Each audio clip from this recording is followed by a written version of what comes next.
What's going on, guys? Welcome back to the channel. I hope everybody's having a great day. Yes, we are here, Daytona Bike Week 2024. This is day 3 of our 8-day adventure down here in sunny Florida. As you can see, the sun's out right now. It's beautiful. It was raining all morning. Not only raining, thunderstorming all morning. It's now like 2 o'clock and I'm just now getting outside because it was raining all morning and I don't ride in the rain like I told you in my last video. But today's video is actually unplanned. I just got a phone call from Greg, the owner of the new CVO Road Glide here that makes big power, the big motor build. He just called me and he's like, hey, are you still at the condo? I said, yeah, I'm still here. What's up? He's like, hey man, he's like, I really want to put dirty air ride on the new CVO. Can you hop on that thing and ride it up? I want to have him install dirty air on it while we're here instead of doing it at home. I said, okay, say less. So today I'm actually getting ready to hop on the Road Glide CVO, the new one that we just got from George at All American Cycle. And I'm getting ready to hop on that, head up to Destination Daytona, Teddy Morris Harley Davidson, and we are going to have them throw dirty air front and rear on the CVO Road Glide. So I'm going to strap the helmet on, bring you guys along with me. I'm just going to tell you right now, this bike makes over 200 horsepower, guys. 200 horsepower, yes, you heard me correct. I have never ridden a Harley with that much horsepower before, so I'm gonna bring you guys along with me, strap the GoPro to the helmet, and show you guys what it's like to ride a 200 horsepower Harley Davidson. Give you guys a little walk around of the bike. If you have not watched my last video, make sure you guys go check it out. Day 2 of Bike Week. George from All American Cycle dropped this off here at our condo. Make sure you guys go check out that video. It's pretty cool. You'll get the whole story on why we have this new CVO Road Glide. Check out this color in the sunlight, guys. Can you guys see the sparkle in the paint?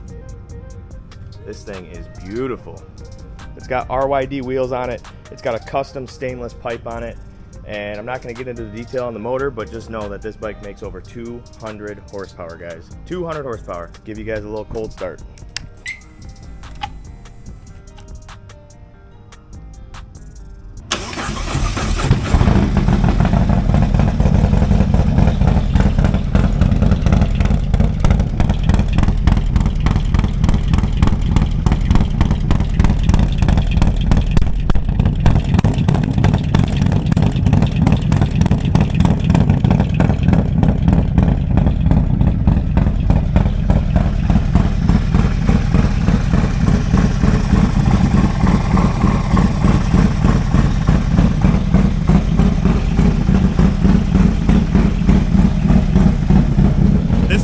So good, guys. I cannot wait to hop on this bike and ride it up there. It's about 20 miles from our condo. Woo-wee. That thing is hamming. I ain't never heard a Harley chop like that.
so we just put the CVO up on the lift here, or I guess on the Condor. They're getting ready to tear it down right now. They just took the rear shocks off. They're gonna do the rear dirty air first, and then they're gonna move on to the front. But yeah, we're here, Daytona Bike Week 2024, just outside of J&P Cycles, right here at Destination Daytona. All right guys, so while the CVO is getting air ride, I'm gonna walk around and check out all the different vendors. We got D&D over here, we got Trask over here like always, and let's see who else is here.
All right guys, we just got the air ride done on the CVO. Looks killer. I know this is a race bike, and usually race bikes don't have air ride, but Greg has it figured out on how to launch these bikes with air ride. I think this bike with the 21-inch front looks killer, slammed down on the air ride. What do you guys think? Comment down below, let me know your thoughts. All right guys, so I just got the CVO back at home in the garage, aired out on the new dirty air. What do you guys think? I think it turned out killer. I like the way it looks with the 21-inch front wheel. I think it looks real good. We're gonna see how good it performs here later. We're gonna take the bikes out, do some testing tonight, and see if we can get this dirty air to work on the street. I did test it out on the way home, and I didn't have the camera on, but I tested it in a first gear hit, and the bike stood straight up. So I don't think weight transfer is gonna be an issue with the air ride. And like I mentioned before, Greg's orange bike has dirty air on it, and he gets that thing to work on the street. So that's gonna do it for today's video, guys. If you like the video, make sure you hit that thumbs up button. If you're new to the channel, make sure you smash that subscribe button. I greatly appreciate all your support on the channel. Stay tuned, tons of content coming from Daytona Bike Week 2024. You're not gonna wanna miss it. As always guys, thanks for watching, and I'll see you on the next one. Peace.